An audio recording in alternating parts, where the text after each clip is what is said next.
Best time table कैसे बने? Matric में अगर हम पढ़ रहे हैं तो हमें कितने घंटे पढ़ने चाहिए? हाँ तो नमस्ते जी। आप सभी लोग बहुत छोटे छोटे हैं, आप लोग 10वीं क्लास में पढ़ते हैं। प्यारे बच्चों, आप लोग के मन में बहुत सारे सवाल आते हैं। जैसा एक सवाल ये कि मैट्रिक में अगर हम पढ़ रहे हैं तो हमें कितने घंटे पढ़ने चाहिए। मैंने आपको 3-4 दिन पहले ये थंबनेल आपके व्हाट्सएप पर भेजा था। मैंने कहा था मैं इस पर वीडियो बनाऊंगा, पर बच्चों किसी कारणवश मैं नहीं बना पाया था। आज बच्चों मैं थंबनेल ये लगाया हूँ, पर आज का टॉपिक अलग है, इसको भी मैं उसमें ऐड कर देता हूँ। टॉपिक ये है कि पढ़ने के लिए हम लोग बेस्ट टाइम टेबल कैसे बनाएं, बेस्ट टाइम टेबल हम कैसे सेट करें। तो पहले बच्चों, कक्षा 10वीं के विद्यार्थी हैं आप, या कक्षा 11वीं 12वीं किसी भी क्लास के विद्यार्थी हैं, तो आप इस वीडियो को पूरा अंत तक देखें। आपके मन में जो भी डाउट है इस टॉपिक को लेकर के आज के बाद नहीं रहेगा। तो प्यारे बच्चों आइए देखते हैं। सबसे पहले कि लोग दो तरह के होते हैं, और आप ये कभी ना सोचें कि किसी एक व्यक्ति का बनाया हुआ टाइम टेबल आपके लिए भी इम्पोर्टेंट होगा। समझ रहे ना? क्योंकि आपका लाइफ स्टाइल कैसा है, उनका लाइफ स्टाइल कैसा है, आपका घर कैसा है, घर के रहन सहन कैसे हैं, उनका घर का रहन सहन कैसा है, आप क्या खाना पीना खाते हैं, वो क्या खाना पीना खाते हैं, सब कुछ डिपेंड करता है बच्चों। और उसके बाद भी सबसे बड़ा प्रॉब्लम तो यहाँ ये होता है कि आप डे में पढ़ने वाले स्टूडेंट हैं या नाइट में पढ़ने वाले स्टूडेंट हैं। कुछ बच्चे ऐसे होते हैं जो दिन में बहुत ज़्यादा पढ़ने पर विश्वास करते हैं, सुबह 4:30-5 बजे ही उठ जाते हैं और पूरी मेहनत करके बच्चों पढ़ाई करते हैं पूरे दिन भर, और रात में जल्दी 9 बजे सो जाते हैं। एक दूसरे विद्यार्थी होते हैं कि जो नाइट में स्टडी करना पसंद करते हैं, वो रात के 12 बजे 1 बजे 2 बजे तक पढ़ाई करते हैं, सुबह थोड़ा लेट से जगते हैं और फिर 8 बजे 9 बजे सुबह जगते हैं और फिर आराम से पढ़ते हैं। तो लेकिन 10वीं क्लास के बच्चे जो भी होंगे या 11वीं 12वीं के, मुझे भरोसा है कि आप लोग इन दोनों में से बीच के स्टूडेंट होंगे, ना तो आप ज़्यादा डे और ना तो ज़्यादा नाइट, मुझे ऐसा लगता है। सबसे पहले बच्चों, हमें जब भी टाइम टेबल बनाना चाहिए पढ़ाई का, तो हमें देखना चाहिए सबसे पहले हमारे सोने का टाइम, कि कितना ज़्यादा हम सो रहे हैं। बहुत सारे लोग कहेंगे बच्चों कि 3 घंटा 4 घंटा भी सोने से मामला हो सकता है। लेकिन बच्चों मैं कहूँगा कि मेरा जो एक्सपेरिमेंट है 10 साल से बच्चों, मैं इस मतलब कि 2014 में मैंने मैट्रिक एग्जाम दिया है, उसमें मैं खुद की पढ़ाई के लिए रात जगता था, दिन में पढ़ता था। उसके बाद फिर से स्टूडेंट के साथ मेरा सफ़र रहा है, ये लगभग 9-10 साल हो गया। मुझे ऐसा मानना है बच्चों कि कभी भी ज़्यादा रात तक अगर हम जगते हैं तो मेरा अगला दिन जो होता है वो बर्बाद हो जाता है। तो पहली बात है कि सबसे पहले आपको यहाँ पर हाईएस्ट मैं कहूँगा बच्चों, बहुत ज़्यादा टफ करना है तो 12 बजे रात तक, 12 बजे तक हाईएस्ट। ऐसे 11:30 हम देते हैं, 11:30 में एज अ स्टूडेंट आपको सो जाना चाहिए, अगर आप विद्यार्थी हैं तो। ठीक है ना? हम बच्चों खुद नहीं सोते हैं, हम खुद 1 बजे 2 बजे 3 बजे सोते हैं। तो खैर हम लोग का लाइफ स्टाइल अलग है बच्चों। मैं आप लोगों का बताता हूँ, विद्यार्थी हैं आप तो 11:30 बजे आपको किसी भी हाल में सो जाना चाहिए। और यहाँ से 7 घंटा लगभग जोड़ लीजिए, 7 घंटा है ना। 12 से 7 अगर हम जोड़ते हैं तो 7 बज जाता है, यहाँ 6:30 बजेगा, तो लगभग आपको सो करके 6 बजे उठ जाना चाहिए।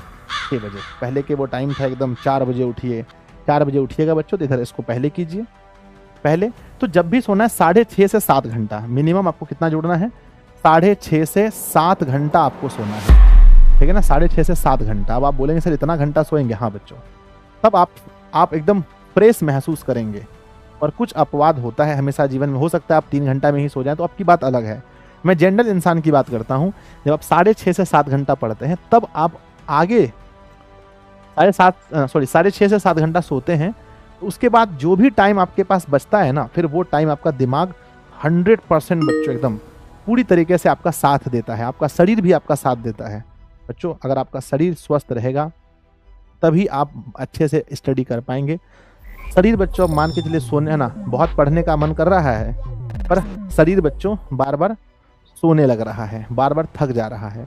इसीलिए पहले आपको सोने का टाइम फिक्स कीजिएगा। आप लोग कमेंट बॉक्स में लिखिएगा आप कितना टाइम सोते हैं। पहली बात, कितना घंटा सोते हैं।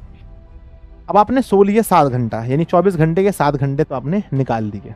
अब बच्चों होता है कोचिंग या ऑनलाइन क्लास। अब ये कोचिंग और ऑनलाइन क्लास जो है, इसको और प्लस में हम स्कूल कहते हैं, प्लस स्कूल, इन तीनों का टाइम आपको जोड़ना पड़ेगा कि आप कोचिंग में कितना टाइम दे रहे हैं, स्कूल में ऑनलाइन क्लास में कितना दे रहे हैं। स्कूल में बच्चों, स्कूल में बच्चों मैं अगर बताता हूँ, अगर आपकी स्कूल में पढ़ाई नहीं होती है पढ़ाई अगर नहीं होती है आपके स्कूल में तो स्कूल में छुट्टी भी लेना शुरू कर दो। अगर कहा जा रहा है कि 70-75% अटेंडेंस बनाना है तो कभी भी 100% स्कूल मत जाओ, क्योंकि जो टाइम आपका बचेगा उस दिन आप बहुत अच्छी स्टडी कर पाएंगे। जब स्कूल आप नहीं जाएंगे तो 3-4-5 घंटा आपके पास बच जाता है, पूरा 4-5 घंटा आपके पास बचता है और उस समय आप बहुत अच्छे से घर पे बैठ के स्टडी कर सकते हैं। तो अगर स्कूल में पढ़ाई होती है तब तो आप डेली जाइए, नहीं होती है तो अवॉइड कीजिए कि जब भी मौका मिले छुट्टी का तो छुट्टी भी जरूर कीजिए अपनी स्टडी के लिए, पढ़ने के लिए। तो मान लेते हैं कि हमारे पास टोटल 7 घंटा हम सो गए और कोचिंग ऑनलाइन क्लास स्कूल से मिला करके हमारे लगभग 5 घंटा निकल गए, 5 घंटा या फिर 7 है ना, 6 घंटा, 6 घंटा। तो 6 और 7 कितने हो गए? 13 घंटा आपका खत्म हो गया, 13 घंटा। अब आपके पास प्रॉपर कितना घंटा बचा है? अब आपके पास प्रॉपर 11 घंटा बचा है, 11 घंटा। कितना बचा है? 11 घंटा। 11 घंटे में हम लोग बच्चों खाना पीना नहाना ये सब में हम निकाल देते हैं कि टोटल में आपके लग जाएंगे टोटल 2 घंटे। बचा कितना घंटा? 9 घंटा। अब आपके पास बचा है 9 घंटा। कितना बचा है? 9 घंटा। 9 घंटा में फिर हम आपको आपकी हैप्पी के लिए, आपकी हैप्पीनेस के लिए, आपको घूमने फिरने के लिए, आपको मेरे बच्चे थोड़ा सा मोबाइल वगैरह चलाने के लिए, कुछ आप खोल करके देख रहे हैं मूवी वगैरह ये वो, उसके लिए भी हम आपको दे देते हैं फिर से हम 2 घंटा। 2 घंटा बचा कितना बच्चों? बचा कितना? 7 घंटा। 7 घंटा के बाद बच्चों आपको फिर हम लोग है ना कुछ इंपॉर्टेंट वर्क आपका होगा, इंपॉर्टेंट वर्क होगा मेरे बच्चे। तो आप मान लेते हैं कि 1 घंटा हम वहाँ दे दिए। अब जो आपके पास 6 घंटा बचा है सेल्फ स्टडी के लिए, 6 घंटा में हम आपको 1 मिनट भी नहीं देने वाले हैं, 1 सेकंड भी आपको नहीं देने वाले हैं बच्चों। ये जो 6 घंटा आपके पास बचा है, देखिए मैंने हर चीज़ में आपको दिया है। सोने के लिए मैंने प्रॉपर टाइम दिया है, कोचिंग स्कूल सबके लिए मैंने प्रॉपर टाइम दिया है, हर चीज़ के लिए मैंने प्रॉपर टाइम दिया है। अब जो आपके पास 6 घंटा का टाइम बचा है, इस 6 घंटा को ही मेरे बच्चे, 6 घंटा को ही है ना, 6 घंटे की ही जो 6 घंटा बचा है इसमें ही आपको पढ़ाई करनी है, जिसमें आपका होमवर्क सेल्फ स्टडी होगा। तो ये रहा आपका 6 घंटा, है ना, 6 घंटा आपका रहा। अब इस 6 घंटे को मेरे बच्चे आपको जैसे बांटना है, जब आपका ये 6 घंटा मिल रहा है उस समय आपको 6 विषय हैं। कितने हैं? 6 विषय आपको पढ़ने हैं। 1 2 3 4, ये हुआ 5 और ये हुआ 6, 6 विषय हैं और आपके पास 6 घंटे हैं। अब आप समझ लीजिए कि किस विषय को हमें कितना टाइम देना है, किस विषय को हमें कितने टाइम देना है। बच्चों अगर आपको लगता है कि कोई विषय मेरा अच्छा है, जैसे संस्कृत अभी सिर्फ बुक हुआ है, संस्कृत में सिर्फ बुक पढ़ाई हुआ है तो इसको भी ज़्यादा टाइम नहीं देना है, बुक को आपको पता है। हिंदी विषय में सिर्फ बुक हुआ है तो इसमें भी ज़्यादा टाइम नहीं देना है। बचा क्या? SST। तो बच्चों बचा क्या? SST, बचा क्या? मैथ, और बचा क्या? बचा क्या? साइंस। इन तीनों विषय को मिला करके अप्रॉक्स मेरे बच्चे आप 5 घंटा दे दो। 5 घंटा, 1 घंटे में दोनों का बुक थोड़ा बहुत देख लो, 5 घंटा देना है। 5 घंटे में मेरे बच्चे मैथ को लगभग डेली घड़ी देख करके मैथ को 2 घंटा दो, है ना। और बच्चों साइंस को मेरे बच्चे 1.5 घंटा और SST को भी 1.5 घंटा आपको देना है। ठीक है, ये आपका रूटीन होना चाहिए, 1.5 घंटा देना है। कब देना है ये आप तय करेंगे, क्योंकि हर किसी का जीवन अलग अलग। मैं आपको बोल दूंगा 6 से 7 पढ़ाई करो, नहीं पाएगा। आप सोचो कि आपको डेली किसी भी हाल में अपने लिए 6 घंटा निकालना है और 6 घंटा बच्चों जब पढ़ो तो पूरा 100% झोंक दो, 100%। अलार्म वाली एक घड़ी मिलती है, पापा को बोलना कि अलार्म वाली घड़ी मिलती है जिस पर ऐसा टाइम लिखा रहता है कि 23 सेकंड 24 सेकंड, इस तरह से घड़ी हमेशा होता है। इस तरह से मेरे बच्चे घड़ी आपके सामने जो है टिक टिक टिक टिक करता रहेगा।